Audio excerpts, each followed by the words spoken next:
Shalom dan puji Tuhan saudara atas kebaikan Tuhan pada setiap kita, sehingga kita boleh bersama lagi dalam ringkasan pelajaran Sekolah Sabat pada minggu ini. Saudara, untuk memulai pembelajaran kita, mari kita tunduk kepala dan kita berdoa. Bapa Syurgawi, terima kasih karena kebersamaan Tuhan di dalam mempelajari pelajaran Sekolah Sabat kami pada hari ini. Biarlah kalbudi kepintaran dari surga menjadi bahagian setiap kami. Dalam nama Yesus kami berdoa. Amin. Sekali lagi saya mengucapkan terima kasih kepada semua Anda yang setia bersama dengan saya dalam ringkasan pelajaran Sekolah Sabat, khususnya dalam pelajaran yang keempat pada minggu ini, yang bertajuk Mengasihi Tuhan Allahmu. Baik saudara, pertanyaan utama Sekolah Sabat kita pada minggu ini ialah, bagaimana buku Ulangan mengajar bangsa Israel tentang kebenaran masa kini, yaitu mengasihi Tuhan. Di screen saudara adalah ayat-ayat Alkitab yang boleh membantu kita, dan mungkin baiknya saudara, kita mengambil masa ini, waktu ini untuk membaca ayat-ayat itu, supaya kita boleh memahami pelajaran kita seterusnya. Ayat hafalan kita terdapat dalam buku Ulangan 6 ayat 5 yang mengatakan, "Kasihilah Tuhan Allahmu dengan segenap hatimu, dan dengan segenap jiwamu, dan dengan segenap kekuatanmu."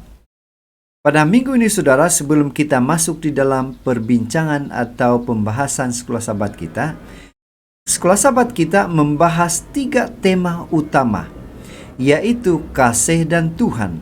Yang kedua, kasih dan takut akan Tuhan. Kemudian yang ketiga, kasih dan hukum Tuhan. Di dalam agama Yahudi, salah satu doa yang paling penting diambil dari buku Ulangan pasal yang ke-6. Ia dikenali sebagai Shema, yang diambil dari istilah Ibrani pertama di dalam doa itu, yang dari kata dasar Shama, yang bermaksud dengarlah atau turutilah. Satu perkataan yang berulang kali muncul, bukan saja di dalam buku Ulangan, tetapi di seluruh perjanjian lama. Anda lihat di screen saudara, Ulangan 6. Tuhan diperkenalkan sebagai satu-satunya Tuhan yang benar di dalam ayat-ayat ini. Tuhan memanggil bangsa Israel untuk mengasihi Tuhan. Aplikasinya, Dia meminta kita untuk mengasihi Dia dengan segenap hati kita. Apakah itu tugas yang mudah atau mencabar? Untuk menjawab pertanyaan saudara, di screen saudara dipaparkan topik-topik atau tajuk-tajuk yang akan kita bahas satu persatu, sehingga kita mengerti apakah artinya mengasihi Tuhan itu.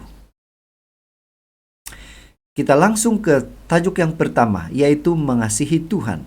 Yang menjadi pertanyaan ialah, siapa yang harus mengasihi Tuhan? Ulangan 6 ayat 1 mengatakan, inilah perintah, yakni ketetapan dan peraturan yang aku ajarkan kepadamu atas perintah Tuhan Allahmu untuk dilakukan di negeri kemana kamu pergi untuk mendudukinya. Setelah Musa menceritakan kepada bangsa Israel sejarah mereka, Dia mulai memberi mereka petunjuk tentang apa yang harus mereka lakukan untuk menakluki negeri itu dan berkembang di sana. Tuhan memberitahu umat itu apa yang perlu mereka lakukan untuk menepati bahagian mereka dalam perjanjian itu, yang Dia dengan berkemurahan telah adakan dengan mereka dalam memenuhi janjinya kepada moyang mereka, yaitu mengasihi Tuhan. Aturan-aturan Allah dimaksudkan untuk disampaikan dari generasi ke generasi, sehingga supaya seumur hidupmu, engkau dan anak cucumu akan menaatinya. Tuhan ingin kita memeliharanya juga, supaya baik kepadamu. Perintah pertama yang Tuhan ingin kita pegang adalah untuk sepenuhnya mengasihi Dia di atas orang atau benda apapun. Aplikasinya, ini adalah perintah pribadi yang harus dipenuhi oleh setiap orang. Kita harus mengasihi Tuhan dengan segenap hati kita, dengan segenap jiwa kita dan dengan segenap kekuatan kita. Seterusnya, tajuk yang kedua, takut akan Tuhan. Yang menjadi pertanyaannya ialah, apa arti perintah mengasihi dan takut akan Tuhan itu kepada bangsa Israel menurut buku Ulangan? Ulangan 6 ayat 2 katakan, supaya seumur hidupmu engkau dan anak cucumu takut akan Tuhan, Allahmu, dan berpegang pada segala ketetapan dan perintahnya yang kusampaikan kepadamu, dan supaya lanjut umurmu. Mengapa Tuhan memerintahkan bangsa Israel dan kita untuk takut akan Tuhan? Apa artinya takut akan Tuhan ini? Takut akan Tuhan artinya menghormati atau menuruti perintah Tuhan. Tuhan meminta kita untuk takut akan Dia, bahkan sebelum meminta kita untuk mengasihi Dia. Dalam Efesus 2 ayat 1 hingga 10, ringkasnya, Paulus menjelaskan bagaimana takut akan Tuhan menuntun kita untuk mengasihi Tuhan oleh kasih karunia-Nya. Kemudian Ulangan 6 dan Efesus 2 menjelaskan ini secara sempurna. Di mana dalam perjanjian lama dan perjanjian baru kita lihat, saudara, takut kepada Tuhan karena kita yang patut menerima hukumannya karena telah berbuat dosa. Itu perjanjian lama. Dalam perjanjian baru, meskipun kita layak dihukum karena dosa-dosa kita, Tuhan mengampuni kita dan memberi kita hidup. Kemudian di perjanjian lama lagi, mengagumi Tuhan dan menghormati kuasa Tuhan, keadilan dan ketulusannya. Perjanjian baru, Dia mengubah kita dengan kuasanya dan membuat kita layak untuk mengasihi dan melayani Dia. Artinya, saudara, kita mengasihi dan takut akan Allah pada waktu yang sama untuk segala sesuatu yang telah Ia lakukan bagi kita dalam Kristus Yesus. Seterusnya, tajuk yang ketiga, yaitu Dia dahulu mengasihi kita. Mengapa kita harus mengasihi Tuhan menurut Ulangan? 1 Yohanes 4 ayat 19 katakan, kita mengasihi karena Allah lebih dahulu mengasihi kita. Dalam kitab Ulangan, Musa mengingatkan bangsa Israel betapa Allah Tuhan mengasihi nenek moyang mereka dan diri mereka sendiri. Tuhan telah menyelamatkan mereka dari Mesir karena Dia mengasihi mereka, dan Dia akan tetap mengasihi mereka. Dia di sini adalah Tuhan, ya. Tuhan telah menyelamatkan mereka dari perbudakan atau perhambaan dan telah mengasihi mereka jauh sebelum Dia memerintahkan mereka untuk mengasihi Dia. Bahkan sebelum mereka menjadi suatu bangsa, Tuhan tetap mengasihi mereka. Betapa beruntungnya kita semua bahwa Tuhan sesungguhnya adalah Tuhan pengasih, kasih yang sangat besar sehingga Dia telah pergi ke salib untuk kita. Kasih yang mengorbankan diri di mana Dia telah merendahkan dirinya dan taat sampai mati, bahkan sampai mati di kayu salib. Itu sebabnya, saudara, motivasi terbesar kita untuk mengasihi Tuhan adalah bahwa Dia mengasihi kita terlebih dahulu. Dengan cara Dia telah menyerahkan dirinya untuk kita, bahkan sebelum kita ada. Tajuk yang keempat yaitu, jika kamu mengasihi aku, turutilah perintahku. Apa artinya ini? Bagaimana kita menunjukkan kasih kita kepada Tuhan? Yohanes 14 ayat 15 katakan, jikalau kamu mengasihi aku, kamu akan menuruti segala perintahku. Bagaimana buku Ulangan ini mengajar bangsa Israel bagaimana mengasihi Tuhan? Kita lihat di dalam buku Ulangan satu persatu secara ringkas. Ulangan 5 ayat 10. Mereka yang mengasihi aku dan yang berpegang pada perintah-perintahku. Kemudian Ulangan 7:9. Mereka yang kasih kepadanya dan berpegang pada perintahnya. Ulangan 10:12. Mengasihi Dia, beribadah kepada Tuhan Allahmu dengan segenap hatimu. Ulangan 11 ayat 1. Haruslah engkau mengasihi Tuhan Allahmu dan melakukan dengan setia kewajibanmu.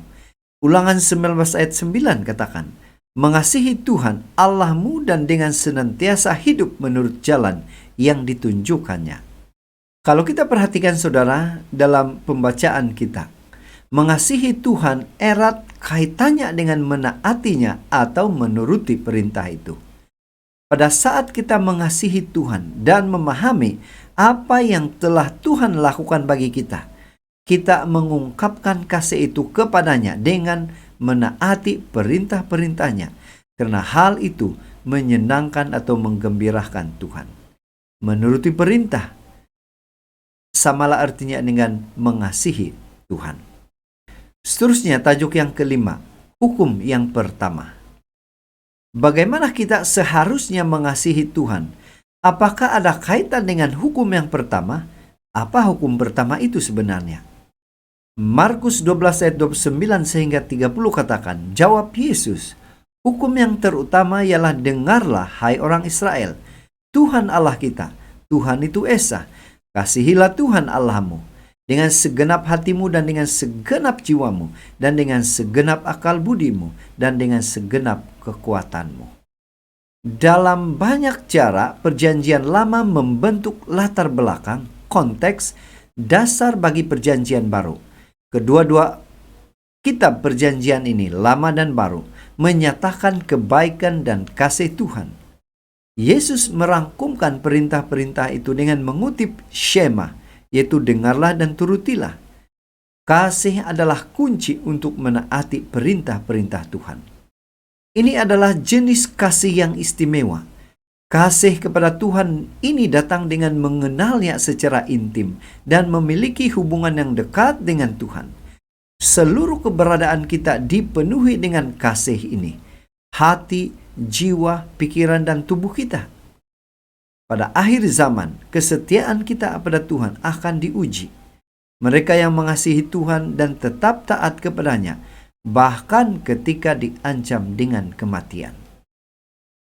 Pena inspirasi juga menjelaskan, kasih bagi Allah yang tertinggi dan kasih yang tidak mementingkan diri untuk satu dengan yang lain ialah pemberian yang terbaik yang dapat diberikan oleh Bapa kita yang di sorga. Kasih ini bukanlah suatu dorongan hati, tetapi suatu prinsip ilahi, suatu kuasa yang tetap. Dalam hati yang dibaharui oleh anugerah ilahi, kasih adalah prinsip perbuatan yang memerintah. Prinsip itu akan mengubah tabiat memerintah dorongan hati, mengendalikan hawa nafsu, dan mengagungkan kasih sayang. Kasih ini yang dipelihara di dalam jiwa, memaniskan kehidupan dan memberikan pengaruh yang menghaluskan bagi orang-orang di sekitarnya. Jadi saudara, dari pelajaran Sekolah Sabat kita pada minggu ini, kita boleh menyimpulkan bahwa Tuhan memanggil kita untuk mengasihi Dia dengan sepenuh hati. Motivasi kita mengasihi Tuhan ialah karena Dia lebih dahulu mengasihi kita. Kasihini Tuhan dengan segenap jiwa dan dengan segenap akal budi dan dengan segenap kekuatan. Tanda kita mengasihi Tuhan ialah menuruti segala perintahnya. Dan sedikit tambahan saudara tentang kasih dan hukum Tuhan, di mana dalam buku Ulangan ini menerangkan pada kita, haruslah engkau mengikatnya. Apa artinya? Hukum Tuhan harus berkait rapat dengan kepribadian fisikal kita. Mengikatnya juga bermaksud mengenai idea kesetiaan dan satu hubungan penuh berkasihan dengan Tuhan. Dan yang kedua, hukum itu, perintah itu melalui kasih pada tanganmu. Hukum Tuhan harus mempengaruhi tindakan dan perbuatan kita. Kemudian perintah itu di dahi. Hukum Tuhan harus berada di dalam minda dan pengertian kita. Dan yang terakhir, menuliskannya pada tiang pintu rumahmu. Hukum Tuhan harus menjadi amalan di dalam keluarga kita. Jadi saudara, sampai di sini ringkasan pelajaran Sekolah Sabat kita pada minggu ini. Semoga ia bermanfaat untuk membantu kita di dalam mengerti pelajaran Sekolah Sabat kita pada minggu ini. Tuhan memberkati. Mari kita berdoa. Bapa Syurgawi, terima kasih karena sekali lagi Tuhan hadir bersama dengan kami sementara kami mempelajari pelajaran Sekolah Sabat. Dalam nama Yesus kami berdoa. Amin.